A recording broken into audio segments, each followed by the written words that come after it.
بەناوی خودایی بەخشندەی میهرەبان. بەڕێزان خۆشەویستان، لە زنجیرەی پێنجەم لە کتێبی بەرنامەی پێغەمبەری خودا صلی الله عليه وسلم لە پەروەردەی منداڵ بە خزمەت ئێوەی بەڕێز دەگەینەوە. لەو زنجیرە لەو بابەتە باسی دەگەینە. تەوان ئەو زنجیرانەی چوار زنجیرە پێشوو وەکو پێشەچیەک بوو لۆ پەروەردەی منداڵ. لێرەدا دەگەینە قۆناغێکی هەر پێشی گەیشت ینی پەیدابوونی منداڵ، ئەویش قۆناغی پێش هاوسەرگیری. پێش هاوسەرگیری ئەویش کە بریتە لە چی؟ هەوڵ و کۆششکردن بۆ دروستکردنی هاوسەرگیری و هەروەها ماڵ و خانەوادە و خێزانێکی بەختەوەر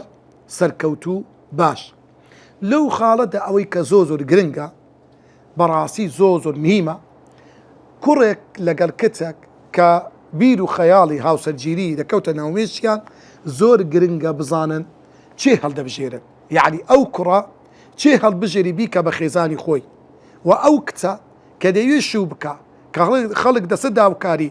سب بنەما و پێوەرێک هەبی، ئەو کوڕی هەڵبسەنجێنی ئایا لە بۆ دوا ڕۆژ بە کەلچی ئەوەی دێ ببتە باب، دەتوانی مەسئولیەت و بەرپرسیارەتی هەڵبگری، دەتوانێ ببێتە کەسێکی خەمخۆر لە بۆ خۆی و ئەو منداڵەنی داهاتووی، و ئەو کوڕش بە هەمان شێوە. لۆیە بەڕاستی ئاینی پیرۆزی ئیسلام ئاینی خێزانە، بۆیە بنەماکانی خێزانی زۆر پتە و لەو خێزانانەدان کەوا خێزانێکن بنەماکانی خێزانداریان تێدایە لە ناو ئیسلامدا. لۆیە هەر کەسێک واجبی خۆی هەیە. ماڵی مسلمان بەڕاستی خاڵی هەرە گرنگە بۆ پەیدابوونی کۆمەڵگەیەک. لۆیە لێرەدا ئەوەی کە زۆر گرنگە بەڕاستی لۆ ئەو خاڵە گرنگە، ئەوەی کە زۆر گرنگە ئەو ماڵی کە کەسێک دروستی دەکا، ماڵێک بێ، خێزانێک بێ زۆر پتە بێ، زۆر قایم بێ، کە بە شێوەیەکی ئەو تۆ پارێزرابیتن بە پارێزگاری دین، کە بەڕاستی قەڵاکانی ئەو خێزانە زۆر پتە و گەورە و گرنگ بیتن. بەڕێزان و خۆشەویستان، بەردی بناغا یعنی کۆڵەگەی هەموو ماڵێک بریتە لە دایک، لە ئافرەت. بەڕاستی ئافرەت لۆیە لە کوردەواری خۆمان چ دەڕێ؟ ژن و ماڵ. یعنی ئەو ماڵە ئی ئافرەتە، یعنی ئافرەت وابەستەی ماڵە. بۆیە زۆر مهمە کاتێک کە کەسێک ئافرەتێک هەڵدەبژێری بزانی چه ئافرەتێک دەیکا بە خێزانەکەی، دەیکا بە ئەمینداری سندوقی ماڵەکەی، ئەو پارۆپولەی کە دەینتۆ ماڵێ، دەیکە بە دایچێک لەو منداڵەکانی ماڵێکی بەختەوەر دروست بکە. لۆیە بەڕاستی ئەوەی کە زۆر گرنگە ئینسان دەبی ئاگادار بیتن. لۆیە ئەگە تەمەشا بکەین، منداڵ کە لە دایک دەبی عادەتەن لە ڕنگ و ڕووی لە خوو ڕەوشتی دوو حالەتی هەیە، یان دەستە و دوو باوکی، یان دەستە و دوو دایکی، یان تێکەڵەی هەردوو لایە. لە ڕنگ و ڕووی جاروەیە، لە چاوی، لە پێکاتەی لەشی، لە ڕنگ و ڕووی، یان دەستە و دوو دایکی بە دایکی دەچی، یان بە باوکی دەچی. لە خوو ڕەوشتی جوایە. لۆیە پێغەمبەری خودا صلی الله عليه وسلم زۆر ئاگادارمان دەکاتەوە لەوەی چێ هەڵدەبژێری دەیکەی بە دایکی منداڵەکەت. پێغەمبەری خوا دەفەرموێ صلی الله عليه وسلم تەخەیەڕوا لنوطفکم، لە بۆ نوطفەکانی خۆتان لۆ ئەو ئاوانەی کە منداڵی لێ پەیدا دەبی هەڵبژێرن، ئافرەتی زۆر چاک هەڵبژێرن. فإن النساء، چونکە ئافرەتان یەلیدنە منداڵیان دەبی ئەشباه ئیخوانیهن و ئەخەواتیهن،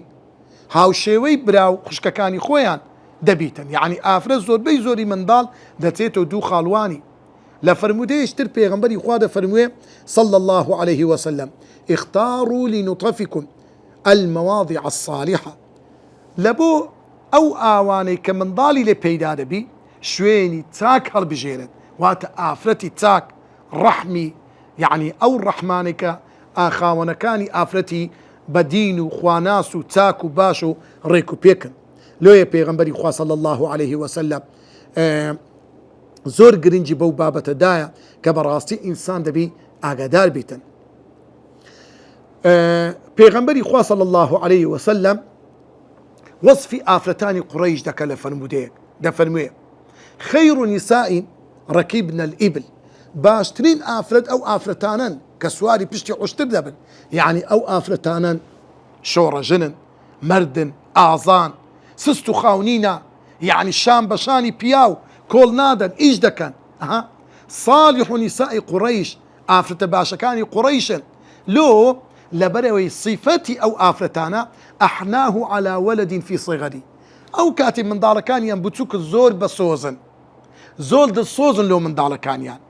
زۆر حەنینیان هەیە سۆزیان هەیە لە بۆ منداڵەکان وأرعاه على زوج في ذات يده وزۆر چاودێری مافی پیاوەکانیان دەکەن یعنی لەو کاتەدا کە شتێکیە ئەو پیاوە یعنی کاتێک کە ماڵی هەبی سەروەت و سامانی هەبی ماڵی پیاوەکەی بە زایع نادا زۆر ماڵگرە علی ئافرەتێکی مارداری کارە لە کوردەواری خۆمان دەرێ ئەو ئافرەتە مارداری کەرە بزانە لۆیە بەڕاستی زۆر مهمە ئینسان ئەو ئافرەتانە هەڵبژێریتن کە بەڕاستی ئافرەتی یعنی ڕەچاوی تەنخاڵێکی زۆر گرنگ بکە لە دواییدا باسی دەکەیت ئیمامی موسلیم لە صەحیحەکەی خۆی کە باسی ئەسمائی کچی یەزیدی کچی سەکەر دەکا هاتە خزمەت پێغەمبەری خوا صلی الله علیه و سلم ئەو ئافرەتە وتی ئەی پێغەمبەری خوا کۆمەڵێشتی زۆر لە ئافرەتان ئەوە لە دواوە من چاوەڕوانی من دەکەن ئەو پرسیارانەی لە تو دەکەم جوابم بدێ و ئەمیش بچم خەبەریان لە بۆ ببەمەوە اینجا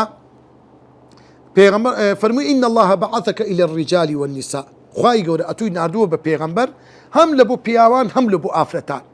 فآمنا بك واتبعناك ئێمەش ئیمانمان بە تو هینا و شوێنی تو کەوتی ونحن معشر النساء ئێمەی کۆمەڵی ئافرەتان مقصورات مخدرات قواعد بيوت ئێمەی کۆمەڵی ئافرەتان مەقسوورات واتە لە چوارچێوەی خانووەکانی خۆمان دەرناچین مخدرات چارۆگمان لەبەرە پۆشاکی یعنی خۆدا پۆشەرین قواعد بيوت لە ماڵەکانی خۆمان دانیشتون نایدە دەرێ ئێمە دەرێ نابینین وإن الرجال فضلوا بالجمعات پیاوەکان پلەو پایان لەمە گەورەتر و چاکەیان لە زیاتر لەگە کراوە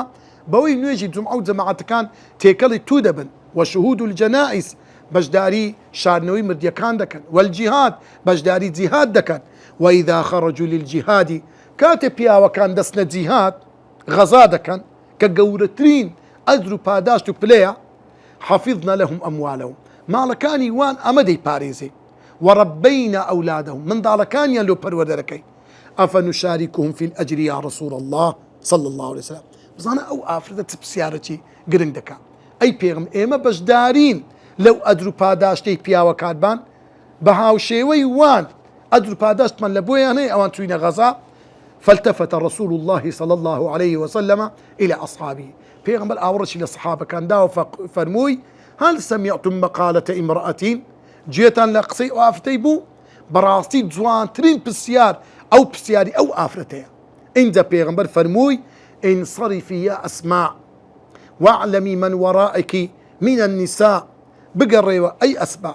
و خەبەر و هەواڵ بدەوە ئەو ئافرەتانەی کەوا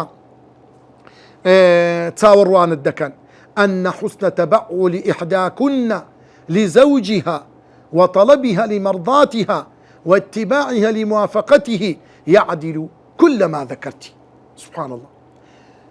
يعني حسن تبعل إحداكن لزوجها بەجوانی و بەڕێک و پێچی خێزانداری و ژنایەتی کردنی ئێوە لە بۆ پیاوەکانتان وطلبها لمرضاته پێویستیەکان و داواکاریەکانی پیاوەکەی بە جوانی جێبەجێ بکە و هەروەها هاوشێوە بی لەگەر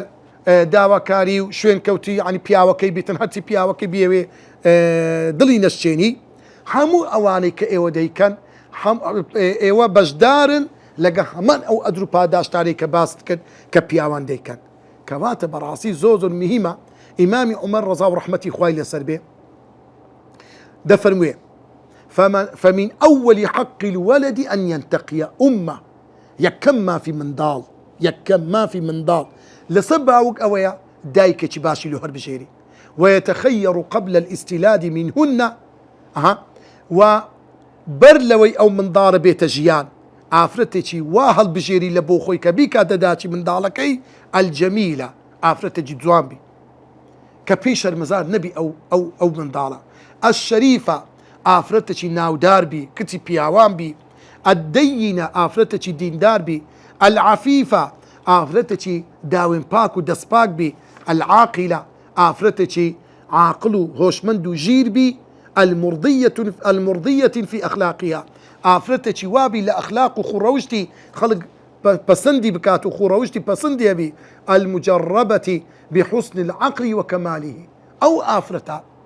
دنیا دیدە بیتن يعني عقلێکی زۆر تەواوی هەبی المواتية لزوجها في أحوالها هەمیشە و بەردەوام گونجاو بی دژایەتی پیاوەکەی نەکە لەگە پیاوەکەی بە جوانتری شێوە هەڵس و کەوت بکاتن کەواتە لێرەدا برایانی بەڕێزم ئەوەی کە زۆر مهمە ئینسان بەر لەوەی ئەو منداڵە بینتە دنیاە دەبی دایک و باوکەکە ئەو کچ و کوڕە خەمی منداڵەکانی بی زۆر بەداخەوە بەشێکی زۆر لە خوشک و برایانی ئێمە لە گەنجان بەس تەنها ئێستا دەبینیتن ئەوەی پێش چاوی خۆی کچەکی دەبینی هەموو دەم و چاوی خۆی بۆ یاخکردیە چاوی بەری چاوی شینە دەم و چاوی هەندێک پەمبەیە هەندێکی سوورە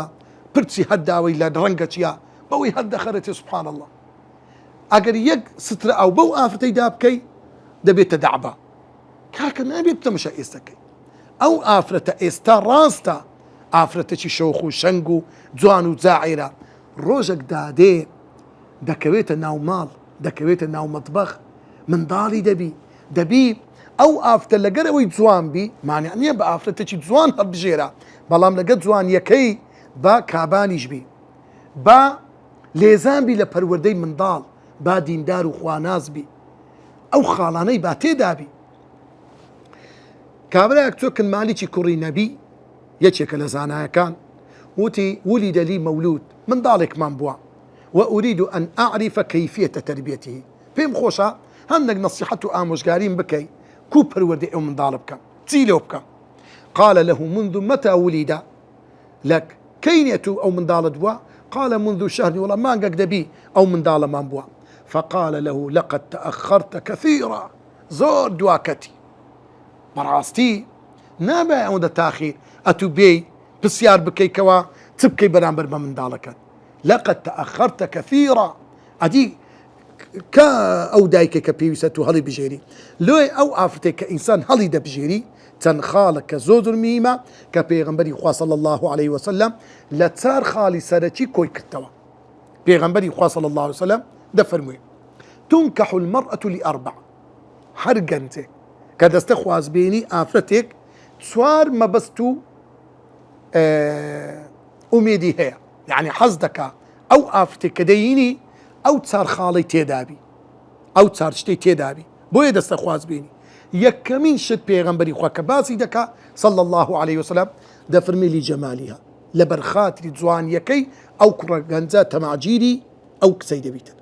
وەلی مالیها یان لەبەر خاتری پارە و پولەکەی مەسەلەن ئەو ئافرەتە مەعاشخۆرە ڕاتبی هەیە یان کچە دەوڵەمەندەکە یان داهاتێکی سەربەخۆی هەیە یان دەزڕەنجینە لە خۆی خەیاتی دەکا نەخش و نیگار دەکا شتی دەکا خۆی بەخێو دەکا یعنی داهاتێکی سەربەخۆی هەیە وەلی حەسەبیها یاخود لە بناو دەنجی بنەماڵەکەیان بنەماڵەیەکی زۆر دەگەورەیە یان خاوەنی شەهادەیەکی بەرزە بەدەستی هینایە لۆیە ناودەنگەکی باشی هەیە وەلی دینیها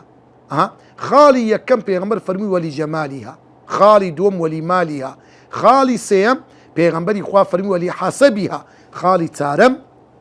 وەلی دینیها لێرەدا لۆ پێغەمبەری خوا یەکەمیشت دەفەرمێ جەمال لەبەر ئەوەی طبیعەتی ئینسان دینی ئێمە دش بە فیتڕە نییە نا سروشتی ئینسان وایە حەز دەکە خێزانەکەی جوان بی پێچەوانی شەرعیش نییە لۆیە گەندێکی قۆز ڕێک و پێک جوان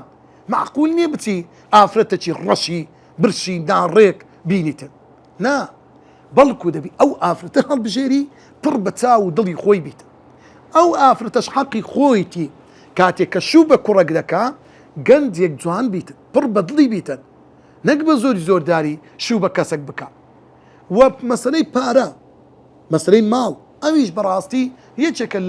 لقرنكاني يعني شادماني جياني إنسان ما لو يجنزك أجر آفرته شيء خدا بوشر الريكو بيكا لما لكي خويان لدائدك لشوينك إيش ذكا خمان يعني ونيا ري بيدرا بلام لتسوار تسوي حدود الشرع عند بنا مالا اشتكي خراب نية كسك بيني أو كسا بالقاون بنا ماليتي ناو دار بن كسيتي ديار بن أهلي علم بن أوج ميمة خالي تسارم بيغمبر دفن والدينيا لو هندك شتيها وكو بناغا دائما بناغا العردية ونيا لبن بنويا بلام أوي سري ديارة سيشتكي أولي أوا وكو أو خانويا برز بيوتو لسري بلام بناغا أساسكي أو سيشتي دبي آيين بيت يعني أجر كسك آفرتك بيدي بس لبخاتي جوان يكي أو آفترنجا لخو بعيبي أجديني نبي أو آفرتا بقول باش شروط بصروا برسي كراوا ديتا برتاي خرنج خيانة لبياوكيك يعني بوز لي دل هذا بياوكي جيان اللي طال دبي يان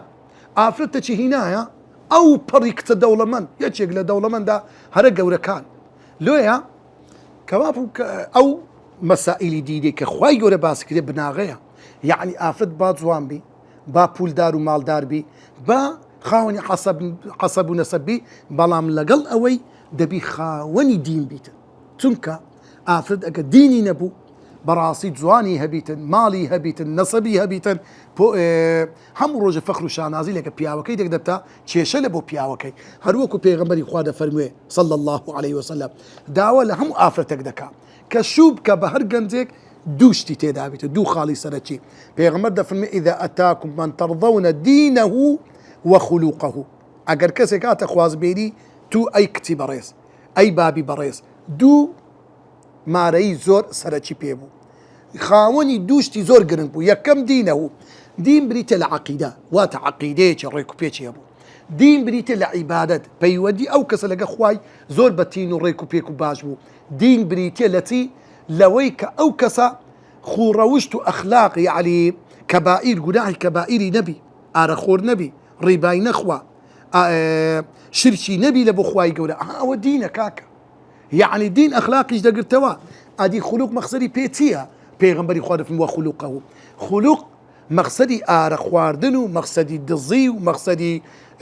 او برين نا امانة باريزي او بابتانا نية نا ادي مقصدي بيتيا خلق يعني الطبع يعني خو روشت حرسو كوتي روجاني زوتو رنبيتن كسچي نرمونيان بي زمان بيز نبيتن دستو داوين باك بيتن اوي خلق او دكتك خوتي بدي كابراز تاكتي هنا دواي ماوي چي زور او ده والله ما مسك او كابري ارقي دي خوات بصر خوشي ديتوا هذيك كاك لو لن بيتاوا والله نويجناكا تازه بتو نويجناكا لو بدايات كتكدا دا كسچي خاون خور روشتي تاك دجيرنا وضلين ما مستاق دجيرتو دريتوما مار بريني كتيك كركات ودا خوازي دلي لو كاتدا عادة واب ما مستاني قديم كافرتيان ماردا كرت او عادتيان واب لو بركت دانقو هدية الفاتحة كتكيان مارك لكركي قوتين هدية الفاتحة همو دسيان برز كردو فاتحة كي اخي كابري زاوج دسي بخوي داشور كردوا كابري خزوري بابي كتكي دقي يا ولد اقرأ الفاتحة يا ولد اقرأ الفاتحة فاتحة يبخينا قال لا أعلم والله نازن فاتحتيا كل كون نازني فاتحتيا تو مسلماني هنازني تي قلت نازن فاتحتيا مقصدتان قلتي لو كاكا تو مسلماني قلتي نا والله أدي قلت يا مسيحيمة سبحان الله يعني بزانا وكارساتي لو إنسان دبي زور آقا داربي براستي تكتشي ديني كر وأوكتش شو بشيدك وصلى الله وسلم على سيدنا محمد وعلى آله وصحبه أجمعين.